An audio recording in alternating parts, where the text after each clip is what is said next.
Today I'd like to review this Ninja Foodi air fryer oven that we purchased around a year ago, and this was an upgrade from a smaller oven that we used to have. And here are just a few of my favorite features that made us switch. Most importantly is the capacity. Look at this thing. It's very deep and it is very wide.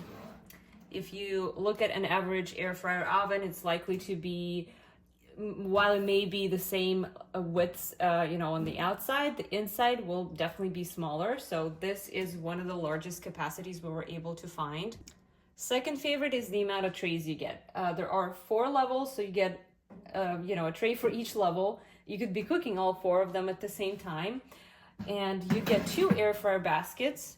To give you a reference point, this used to be our other air fryer basket from our previous machine, and it is way smaller if you compare them side by side. And what I also love about these is the inserts go directly into the slots right here, so it's easy to pop them on and off. You get 2 of these. Then you get 2 of these trays that could be placed on these racks directly, like so.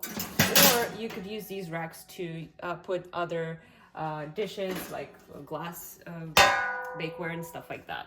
You also get this cool attachment on top of this tray right here to do air roasting vegetables or maybe even bacon.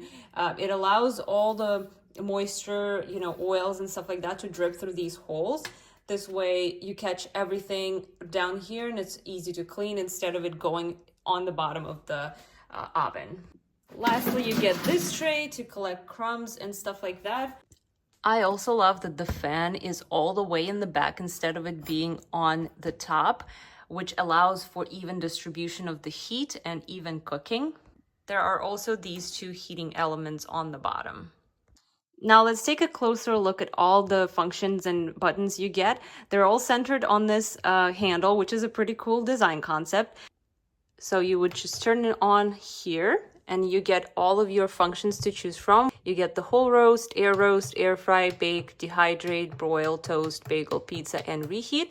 As you can see, the time and the temperature is preset. However, you can have your own desired temperature and time selected here. You can make all the changes as you go. Depending on the mode, it will actually tell you what rec level you should select for whatever you're cooking. If you want to cook with 2 levels, click this button and it will actually show you the other level that you need. This is the button that just lights up the oven inside. And then this piece is used for the thermometer insert. If you're cooking a whole chicken, for example, you could also insert this thermometer that's provided. And this goes directly into the bird and inserts into the oven and shows you the temperature as it's getting done. And once it reaches the temperature desired, it will turn off. And then to start heating up, you would just click start. And let me go ahead and give you the chance to hear.